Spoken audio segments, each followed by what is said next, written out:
Hi, everyone. I'm Davis Guggenheim, and I'm pretty excited to talk to you guys. This is watching these reels, you can just see what a powerful partnership this is. Laurene, I've always thought of you as a benevolent disruptor. Is that a fair? Oh, thanks, Davis. You like that? Sure. Yeah. And one of the things you write about is you like to take big swings. And I think this partnership with Darren is a very big swing. My first question is for Darren. Darren, what you accomplished at Ford for more than a decade was breathtaking. All the energy you brought, the people, the ideas. You could have done anything. Why anonymous content? Well, good afternoon, everyone. I am so happy to be in Los Angeles. As a New Yorker, I am a convert, in large part because of this woman who talked to me about an idea of running anonymous content because she knew I loved storytelling and I loved being with artists and creative people. Anonymous Content is a company that at its core is about storytelling. We manage talent. We support artists, writers, authors, directors. And we have a large branding operation. And so my love of artists, creativity, and storytelling came together. And I feel incredibly lucky and fortunate to be in the position of running anonymous content today. Amazing. Laurene, your investments are so... Do you mind if I ask? Yeah, go. Because I don't know how many of you are familiar with the company, but Anonymous Content was founded and run by an incredible human and creative genius named Steve Golan, and he sadly passed away unexpectedly about 7, 8 years ago, and the company had gone through deep grieving, and it's actually not something that a lot of businesses, boards, and business leaders talk about the actual act of grieving that happens at the company level when a company is so deeply connected to the founder. And I was with my company, Emerson Collective. We were in partnership with Anonymous Content and Steve Golan. And it took us, we were grieving as well, and it took us years to kind of find the footing again. And the company has enormous stores of creative wonder workers, but we had to get through that moment, and we had not been successful in finding a leader. And so for Darren Walker, who is one of the truly extraordinary humans to walk the planet, for him to make the decision to come to Anonymous as the next CEO is the most beautiful healing for the company and, in a way, for the broader ecosystem that we ever could have imagined. And so when he says he's overjoyed to be there, the board is overjoyed, but the company has found its way again, and it's only been a few months, but it's profoundly moving to see the change. It feels like Darren shares the same DNA as you and Steve. There's something I think so. Shared. I think very so. Different. I mean, there's a deep humanity. Yes. Of course, there's a brilliance and there's taste, which cannot be taught. You come with it, as Darren does and as Steve did, but also a warmth, a human warmth, and a sense of how to lead both collectively and individually that is rare to find in a creative group. Laurene, you invest in so many different things. Like, you're everywhere. The Atlantic, you're in nonprofit journalism, you're in nuclear, you're in AI, you're in schools. But it feels to me like you invest in people as much as ideas. Yes. So what do you look for when you pick a partner? And you've picked a partner. Well, I hoped for and just got incredibly fortunate. Yeah, I'd say that across Emerson Collective, first and foremost is the character of the individual. Yeah. Whether the person has passion and purpose and brilliance in their chosen field Yeah. is essential, but also because we choose to work with good people. Yeah. We choose to work with people who want to move the human race forward. We choose to work with people who believe in the essential goodness of humankind. We choose to work with people who actually want to be kind with each other, who want to treat each other well, and who want to be treated well. And you served on the board at Ford, and you got to know each other pretty well there. Yes, we did. But Darren, We did, although when I joined the board of Ford, I didn't know that Darren was departing in the next few years. He didn't tell me that part. So I'm still there. Are you mad about that still? No. Oh, you got your way. Completely. So Darren, you're a New Yorker through and through. You're from the South, but coming to LA, I mean, it wasn't the first idea you had. You weren't sure from what we talked about coming to LA. Now what do you think? You're in 3 months. You're having breakfast at the bungalows with all the artists.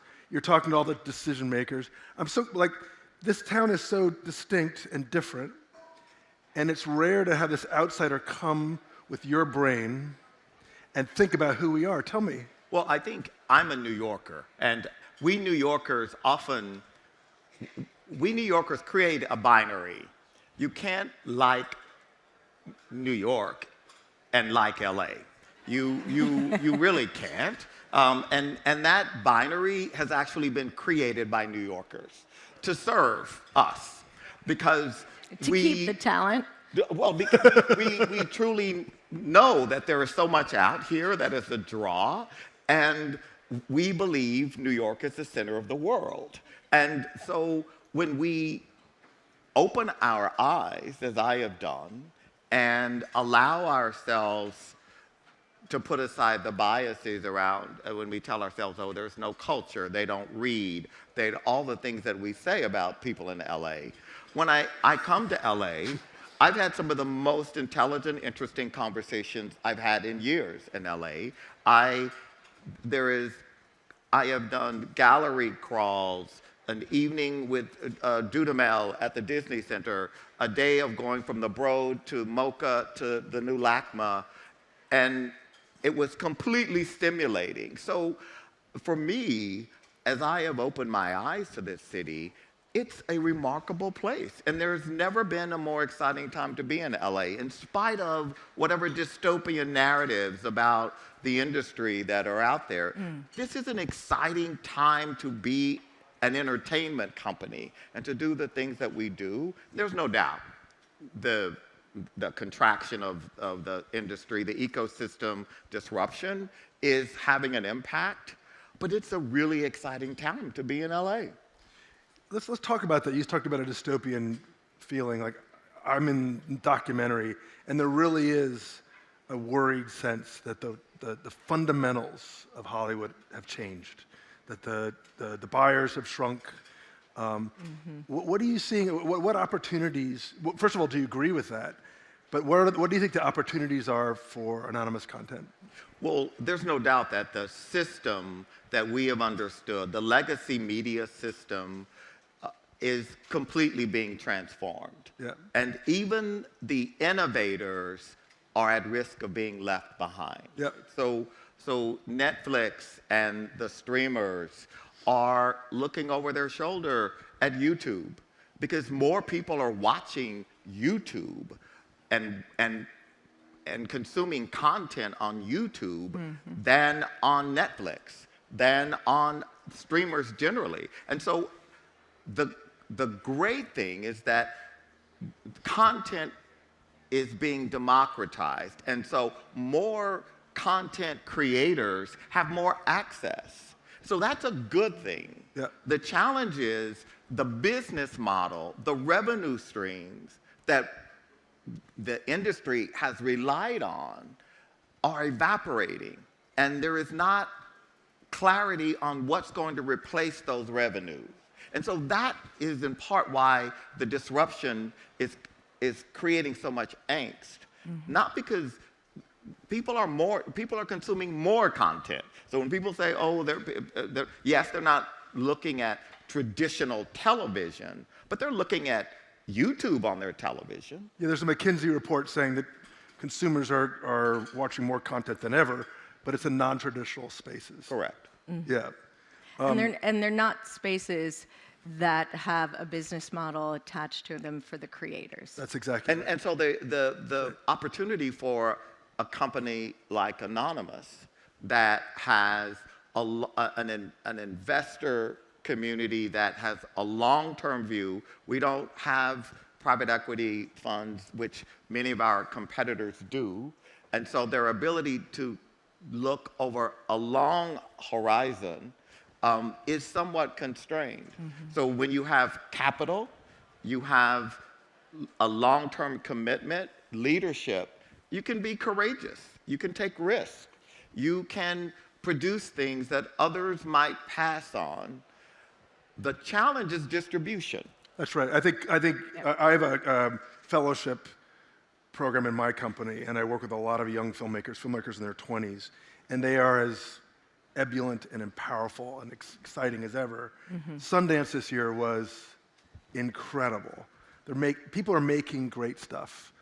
The problem is, where does it go? And it feels like there's a distribution clog of some kind.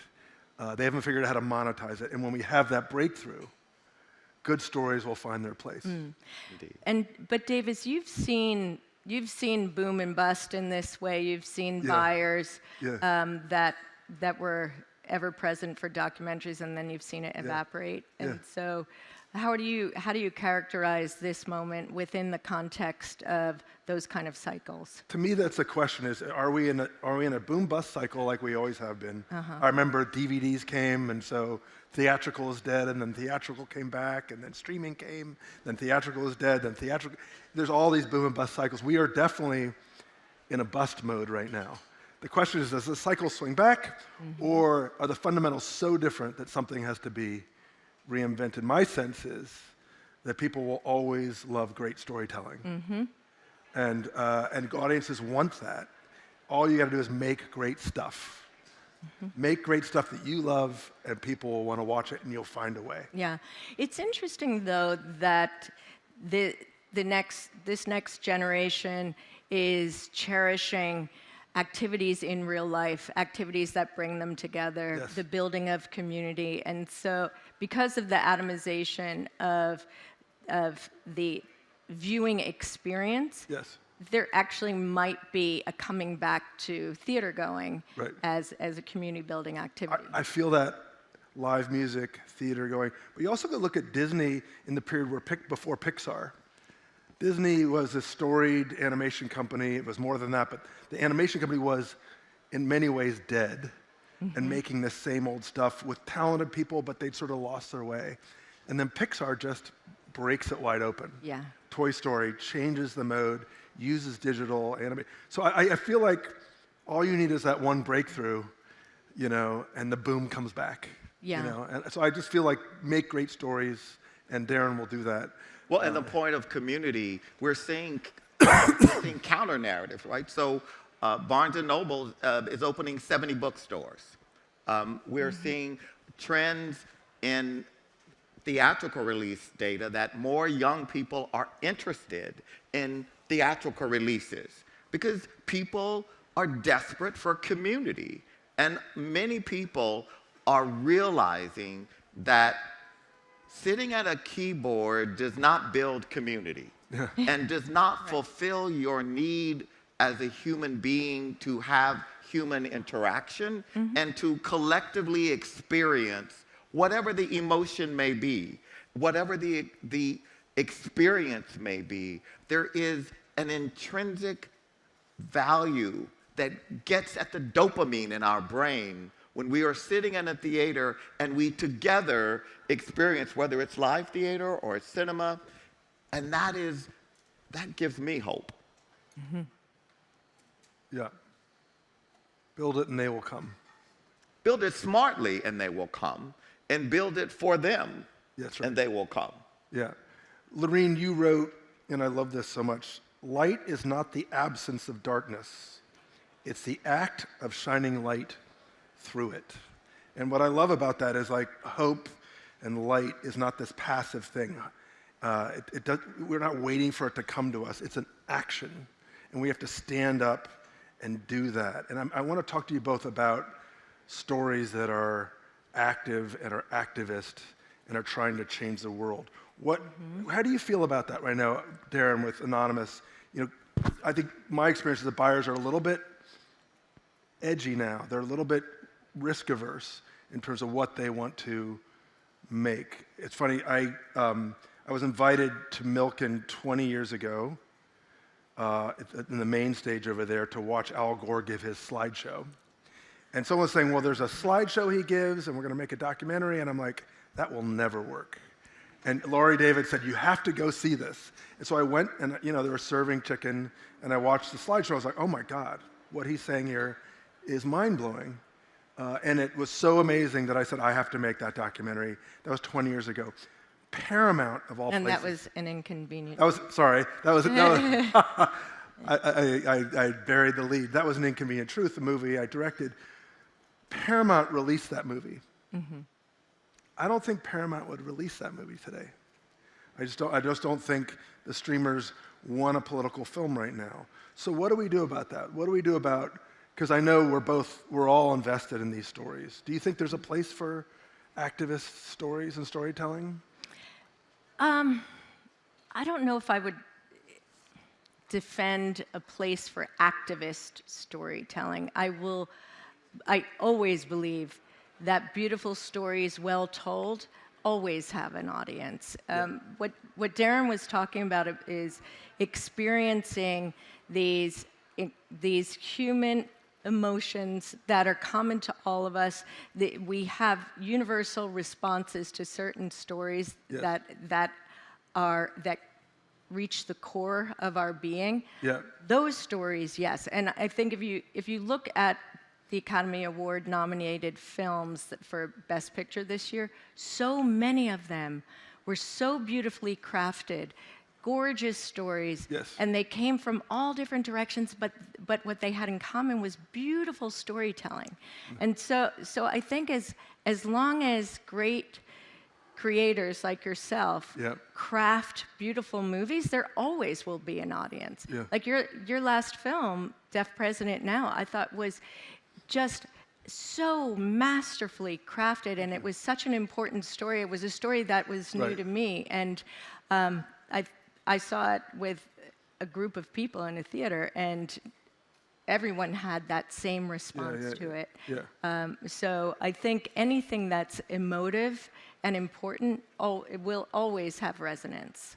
So people will gravitate to it. I think so too. And it wasn't, so the wonderful thing about An Inconvenient Truth was that it wasn't an activist film. It was an intelligent film that brought data and facts to life with magnificent visualization. But it wasn't a finger wagging. No, not at all. But also, Darren, it was a story of Al Gore, who used to be the vice president of the United States, carrying around his briefcase and showing people a slideshow and flying all around the world trying to get people to pay attention to something that he knew. So it also was a very human story. Absolutely. And today, there is no doubt that there are the big studios are taking less, for sure, but people still want to see powerful storytelling. And in what you often find, we have 3 films at Cannes in 2 weeks. 3, which is That's pretty amazing. Great. And the films, I mean, when you think about Oscar Farhadia's film, Parallel Tales, it's a remarkable film. And there is no activist, but there are so many messages deeply embedded in that story, in that film. You experience every emotion of life. And it's a French film by an Iranian director, but it so captures our need for understanding of our humanity. And this is what great storytelling can do. So I'm a big believer that we have a great future ahead of us. We have to figure out the distribution, Yes. sort of logjam, if you will. But it's completely solvable. Yeah. I mean, it is completely solvable. And what you see in Hollywood is all it takes is one film to break the mold, to give everyone confidence that that's what you have to do next. You know, that's what I find. When you were a young man in the South growing up, what was your relationship to movies? Well, I grew up in a small town in rural East Texas, and in the next town was a theater, Liberty, Texas. And downtown, my grandmother would take me to the theater. And now, we lived in a little shotgun house with an outhouse in the back.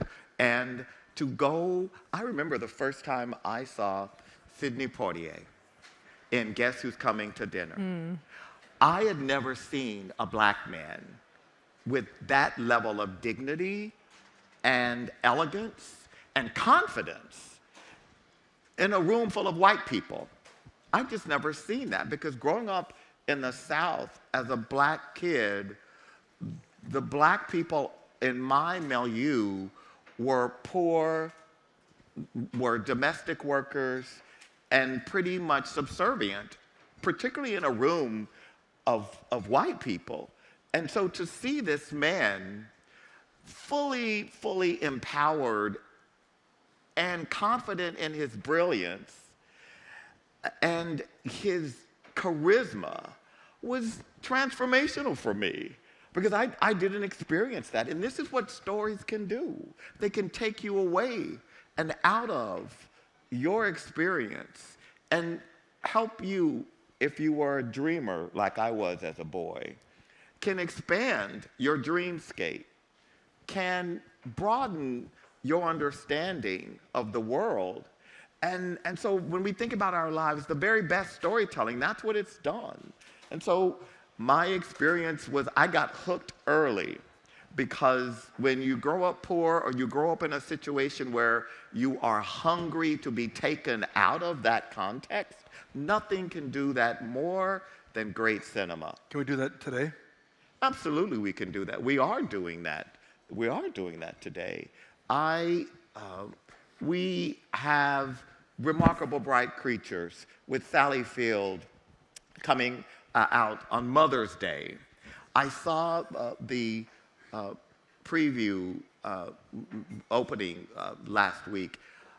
It was exactly what every mother needs on Mother's Day.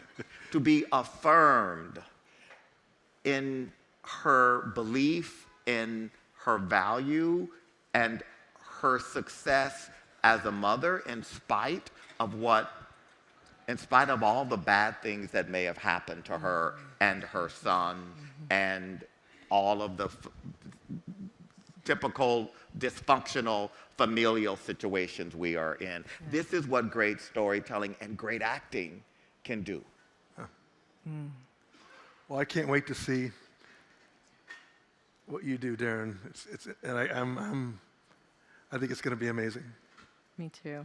Yeah. Let's make it amazing. I would only say,